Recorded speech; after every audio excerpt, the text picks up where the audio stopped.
Hey everybody, it's SC Closer here. My friends call me Vic. I got another sea story and tall tale here for you. I'm going back to NTC days. This is back when I was in EMA school. I'll give you the background on this story. It's kind of funny. I like this story. Um, we were in the barracks. I think we were living at Snipes Castle, they called it back at the time. When these places were built, they were built like World War One, World War Two era. The rooms and stuff in the barracks were built for two men. They were 2-man rooms. I was in during the Reagan administration, and that's when we were building a 600 ship fleet. We were really expanding the military. We were really expanding the Navy. So we were kind of overcrowded, and these 2-man rooms, they were able to hold 5 racks and 5 lockers with a little walk-in space in between. And that's what we had. We had 5 men in every room, and some of the corner rooms were a little bit bigger, and they put 6 people in there. But they did have a little more space. So some people thought it was an advantage to be in the 6-man room. But I was never in the 6-man room. I was always in the 5-man room. All that being said, when you go over there, you have a senior man in the room because they kind of people rotate through. So when you first get to the room, you're the junior man in the room, and then the senior man, he graduates and he leaves, and then the next guy down senior, and then you usually get a fifth person comes in, and it just rotates like that. So eventually everybody will be senior man in the room at some point. I was senior man in the room at this point.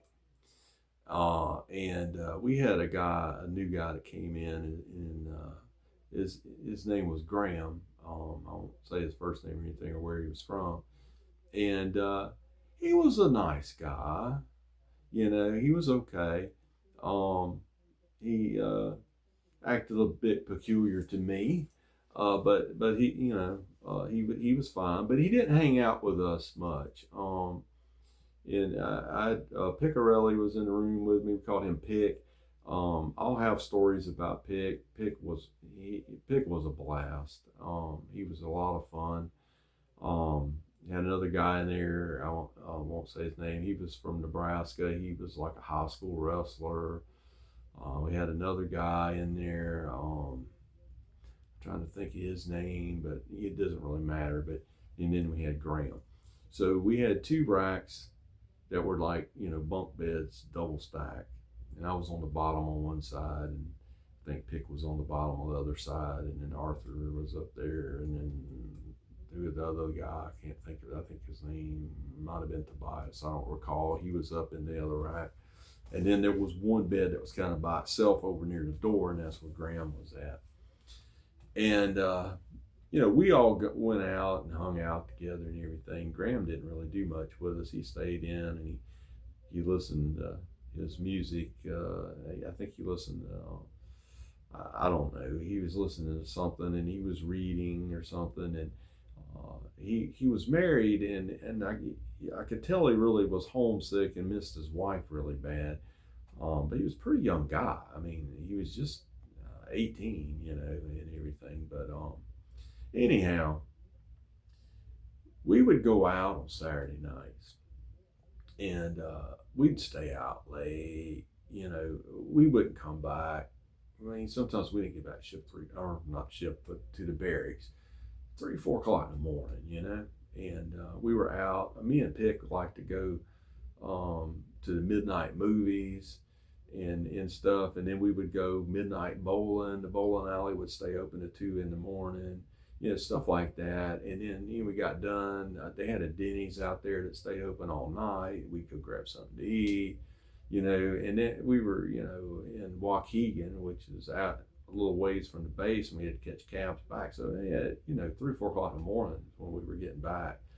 So we were sleeping in Sunday morning, and every Sunday morning, Graham would get up really early, and he would turn his radio on or tape player and start playing music, and he'd be singing along, and humming and just doing stuff, and ironing his clothes. He ironed his t-shirts and stuff, and he was doing all this stuff, and he was making noise, and we were trying to sleep. And I don't care if he was getting up to do stuff, but he needed to be quiet, and he would turn the lights on and stuff, and he was getting up like 6 or 7 in the morning, I think, and we'd be yelling at him, Graham's like, turn the lights out, be quiet, and stuff. And I know Pick yelled at him all the time, and Pick was getting pretty fed up with him. And he acted like he did that to irritate us. And we really started thinking that, and then we started talking about it. It was like, he's doing this stuff on purpose, because he would do it every Sunday. And after 2 or 3 Sundays, him doing that, and he just thought it was funny, and he kept doing it. And so, one day, I had the other guys in the room, and I called a meeting with them, and Graham wasn't at the meeting. And I said, what y'all think about Graham and this mess on Sunday morning? And they're like, and I think he did it on Saturday morning too, if we were out Friday night. And they're like, man, he's getting on my nerves, and everything. And he said, what we gonna do about it? What we gonna do about it? And I said, I know what I'm gonna do about it. I said, but I want to warn you guys first what we're gonna do about it. And they're like, oh, what you gonna do? And I said, well, I got a buddy, and he's got Slayer tape. And then, I said, so I'm going to borrow his Slayer tape, and I'm going to key up this song that was real wicked, wild sounding, heavy. And to me at that time, we were talking 1986, early 86. That was heavy music there. Not everybody had heard that and all. And so I'm going to put that in. I'm going to turn my little boom box up wide open. And right before Reveille, right before Graham gets up, I said, we'll do it like about 5 or 10 minutes before he usually gets up. And I said, and we're going to scare the hell out of him and wake his ass up. And I said, I think we will make our point. And everybody was in agreement with it. So I went over, and my buddy, I went to boot camp with him. We called him Spy. I saw him not long ago. He's a good guy. It's just like yesterday when we got together talking about stuff we had done and things we did together. But anyway, another story. But I got that tape and everything. So we got in there, and I forgot how in the world I was able to wake myself up. I think I had set my alarm or something. I don't remember exactly how I did it, but I was awake. So I woke Pick up. I said, hey, Pick. I said, we're getting ready. And he was over there, and it's all he could do to keep from laughing. He put the pillow over his head, and I woke Arthur, and I think it was Tobias, this other guy. I woke them up, and I said, hey, we're getting ready to do it. And so then they were ready. So I put that tape in, and it was real quiet in the room. I put that tape in, and I turned that thing on, and it wide open, and that thing came on. Evil has no boundaries, and it was just like wicked loud because it was so quiet to start with. And Graham jumped up. I mean, he just leaped up out of the bed, and it was still kind of dark, and he leaped up out of the bed, and he ran into his locker, and then he turned and he ran into the door, and he was tripping over everything in the room. We didn't have much room in there anyway. And he was just like, we're just running all over the place.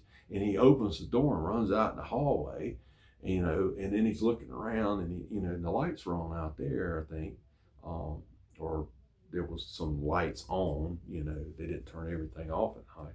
And he was just like, I don't know what he thought had happened, but it scared the crap out of him.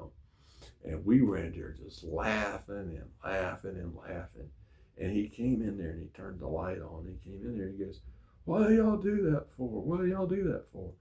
And I told him, I said, Graham, I said, we've asked you to be quiet when you get up early on weekend mornings. And I said, and you just laugh and you think this funny. I said, so we were giving you a taste of what it's like to be woke up from a dead sleep, and I just wanted you to know what it's like. And it's like, now, if you want to keep doing what you're doing, I said, I'll just keep doing this too. And we'll see who can outlast the other. And he's like, I'm sorry, I won't do it no more.